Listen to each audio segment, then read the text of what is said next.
No vídeo de hoje, nós vamos pesquisar o passado de uma das mais importantes revistas técnicas de eletrônica do nosso país. Uma revista muito especial, porque nela eu comecei a minha carreira de escritor técnico, né? Através dessa revista e também de uma outra que era associada a ela, eu dei meus primeiros passos no mundo da eletrônica. Trata-se da revista Antena e também, seguindo essa revista, a revista Eletrônica Popular nas edições brasileiras. Eu vou falar um pouquinho dela.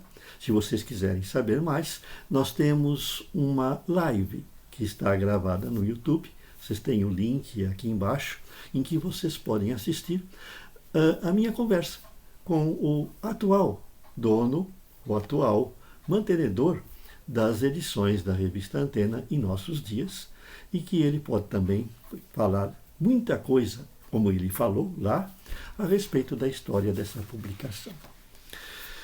A revista Antena, ela começou no Rio de Janeiro, quando as primeiras transmissões de rádio aconteceram. Então a gente viaja lá para o ano de 1926 e encontra no Rio de Janeiro as primeiras pessoas que estavam fascinadas por aquela invenção, né, que era o rádio. E as primeiras estações de radiodifusão estavam aparecendo no Brasil, como, por exemplo, a Rádio Clube do Brasil, que tinha lá a antena em cima, né? E essas estações eram muito interessantes, porque o rádio naquela época tinha uma abordagem um pouquinho diferente do que a gente conhece hoje, né? As estações eram clubes, então você se associava à estação, certo? Para poder desfrutar, né, das audições, né, dessa rádio. Em alguns países, por exemplo, nos Estados Unidos, para você ter um rádio em casa, você precisa ter uma licença. É como hoje, para você ter um carro, você tem que ter uma licença. Então, quando você ia na loja e comprava um carro, você tinha que ter, é lógico, apresentar a sua licença de motorista. Lá nos Estados Unidos acontecia isso com o rádio. Se você comprasse um rádio, você tinha que pagar uma licença. Era uma licença anual. Todo ano chegava lá o boleto, vamos dizer, que dizendo que você tinha que pagar tantos dólares para poder continuar ouvindo o rádio. E como é que eles sabiam que você tinha um rádio em casa? Vocês ficam imaginando, né? É que naquela época os rádios, eles tinham as antenas externas. Então era fácil para o fiscal, né, percorrer uma rua e ir olhando para os telhados. Se tivesse uma antena, ele batia na porta e falava: fiscalização, quero saber como é que está a sua licença de rádio. Se você não tivesse pagado, você recebia uma multa e eventualmente o teu rádio era apreendido. Então, coisas do passado. Hoje que todo mundo tem rádio, ninguém precisa pagar licença, coisa nenhuma, né? Talvez no futuro seja assim com o carro também, porque ele vai ser monitorado automaticamente por alguns chips, né? E as pessoas também que os dirigirem também terão o celular no bolso que os identificará, mostrando que ele está na direção do carro e tem a licença. Hoje você tem a licença de você dirigir motorista no seu celular, não é verdade? Né?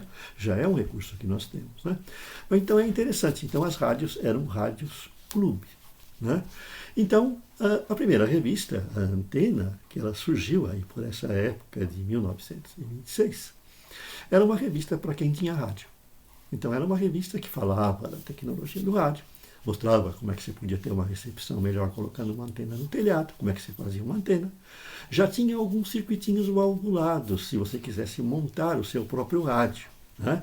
Que aí seria, lógico, um rádio que você não era obrigado a ter a licença para ter um rádio desse.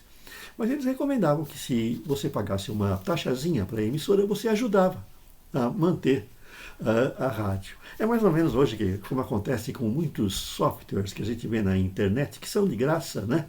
Mas o autor pede uma contribuição, que é para ele poder continuar trabalhando. E é interessante a gente dar essa contribuição. É um pouquinho que não faz falta, mas se ele consegue um pouquinho de cada um, ele tem dinheiro para se manter e criar outros softwares, né? Naquela época acontecia isso com o rádio, né? O primeiro administrador da Antena era o senhor Elba Dias, que eu não tive a oportunidade de conhecer. Vocês têm aí no vídeo, né, a capa da primeira Antena. Vocês têm aí algumas coisas interessantes, né, dessa revista, que eu tenho uma coleção enorme delas aqui comigo, né? Eu já mostrei naquela live a capa de várias delas, né? E a revista continuou. Em 1941 nós tivemos a Grande Guerra. Um pouquinho antes, nessa época, né, o Dr. Gilberto Afonso Pena assumiu a direção da revista Antena. E eu o conheci. Né? Eu o conheci bem depois, é lógico, porque em 1941 eu não tinha nascido ainda. Né? Eu sou de 46. Né? Mas quando eu comecei a tomar consciência da eletrônica, a Antena ela tinha uma segunda publicação que ela fazia, que era a revista Eletrônica Popular, certo? A Eletrônica Popular, ela saiu por volta de 1956, que era simplesmente uma tradução da revista americana Popular Electronics, né? E então eles traduziam os artigos e tinham alguns colaboradores nacionais, né? E o interessante é que, a partir então de 41, o Dr. Gilberto Afonso Pena, ele assumiu a revista Antena e era uma revista técnica já, que começava a ter circuitos eletrônicos, nessa época circuitos valvulados ainda. Logo em seguida vieram os circuitos transistorizados e era também dedicada a uma nova categoria de revistas que tinha na época, que eram os radioamadores. Então era uma revista dedicada à tecnologia eletrônica e também ao radioamadorismo. As rádios de radiodifusão já não eram assim o assunto central, porque elas já tinham mudado de foco. Antes, elas descobriram que elas podiam se sustentar com anúncios. Então elas não dependiam mais de assinantes, né, de sócios, e deixaram de ser rádio-clube. Passaram a ser simplesmente rádios, que podiam pegar os anúncios e se sustentavam através desses anúncios. Né? Então a Antena deixou de ter esse foco maior em radiodifusão, como ela tinha antes. Né? E a Eletrônica Popular, quando apareceu, ela separou. A Antena, ela se tornou uma revista para técnicos, profissionais, engenheiros, e a revista Eletrônica Popular, uma revista para os amadores, montadores, para os makers e para os radioamadores. Foi nessa revista Eletrônica Popular que eu fiz a minha estreia no mundo, assim, vamos dizer, mais sério, da eletrônica, porque eu já colaborava com outras revistas antes. Eu colaborava com um jornal que existia na Rua Santa Ifigênia, que era o centro da eletrônica, chamado Eletrônica em Foco, que existe até hoje, inclusive. E em 1966 eu me vejo, quando eu era jovem ainda, e aí eu ia na Santa Ifigênia sempre comprar meus componentezinhos eletrônicos, né? Lá naqueles anos passados de 1950, 60. A Rua Santa Ifigênia era o centro da eletrônica no São Paulo. E no Rio de Janeiro nós tínhamos a Rua do Ouvidor, que lá tinha a maioria das lojas de eletrônica, eram concentradas. Né? E lá na região da Rua Santa Ifigênia, existia a Loja do Livro Eletrônico. E eu me vejo indo lá, jovem, né? Ainda com meus livros de baixo a baixo, minhas listinhas de material, minhas coisas, né? E eu ia lá na loja porque eu ia ver se saiu alguma revista nova, algum livro novo que me interessava. Eu juntava meu dinheirinho, minhas economias, para comprar as novidades.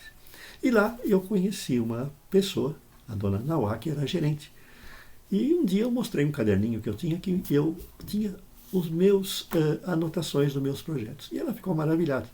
E ela falou, você vai voltar aqui a semana que vem, porque uma semana que vem o doutor Gilberto vai estar aqui. E eu voltei. Voltei com o meu caderninho e mostrei para ele. Não teve dúvida, ele confiscou o meu caderninho. Ele falou, Newton, você vai fazer uma sessão na revista Eletrônica Popular. E lá, em 1966, começaram a sair os meus artigos e a minha sessão Eletrônica para a Juventude, em que eu colocava o conteúdo daquele caderninho na revista para ensinar eletrônica para os jovens. E a Antena, todas as duas, elas fecharam, foram descontinuadas em torno de 2007. Mas aí o Marcelo Iaretti, que eu tenho uma entrevista com ele no vídeo, que vocês podem ver de uma live que nós fizemos, tem o link aqui embaixo, ele passou a reeditar inicialmente a revista Antena. Então hoje vocês têm lá as edições modernas da revista Antena. Vocês têm lá o link para acessar. São revistas gratuitas que procuram manter aquela tradição do passado de 1926, onde eu voltei com a minha máquina do tempo, época que eu voltei para a minha máquina do tempo, e mostrei como é que era o rádio daquela época, como é que eram as revistas. Lembrando que aqueles rádios daquela época eram transmissores com válvulas, muitas das válvulas eram refrigeradas à água quando tinham alta potência, trabalhavam com tensões elevadas, né? E uma curiosidade, tinha uma emissora de rádio, não no Brasil, mas na mesma época nos Estados Unidos, em que não existiam circuitos de modulação, né? Era tudo muito precário. O transmissor era um dínamo que girava tão rápido que a corrente produzida era alternada de 1 MHz, mais ou menos. Era na faixa de 100 a 1 kHz a 1 MHz. E era ligado na antena. Então a estação de rádio era um dínamo ligado na antena. Como é que se fazia a modulação? No fio que ia para a antena, eles ligavam um microfone, né? E o microfone tinha que ficar isolado, porque a tensão que saía do dínamo para a antena era de mais de 1000 volts. Então você tinha lá um microfone que você tinha que falar nele para que houvesse a transmissão, a modulação, e era um microfone que trabalhava com altíssima tensão. Se sem querer você encostasse no microfone, você estaria fulminado, certo? Imagine como era crítico a coisa. Vocês já viram em alguns filmes que os microfones daquelas rádios muito antigos, eles tinham uma blindagem, uma grade, né? Para você não tocar nele, não. Eu fico imaginando que esses artistas hoje, né, que usam aquele microfone ainda, não o de lapela, mas o microfone de mão, eles têm aquele costume de encostar na boca, né? Você imagina como é que não seria isso no passado, o que teria de artista morto, né? De cantor morto hoje em dia. Ainda bem que hoje os transmissores que existem dentro desses microfones, os circuitos desses microfones, trabalham com tensões muito baixas. Uma curiosidade lá do passado, né? Que é interessante saber, e que nós discutimos sempre no nosso programa de arqueologia, aqui no nosso canal de arqueologia. Até a próxima, e não se esqueçam de se inscrever em nosso canal. Até mais.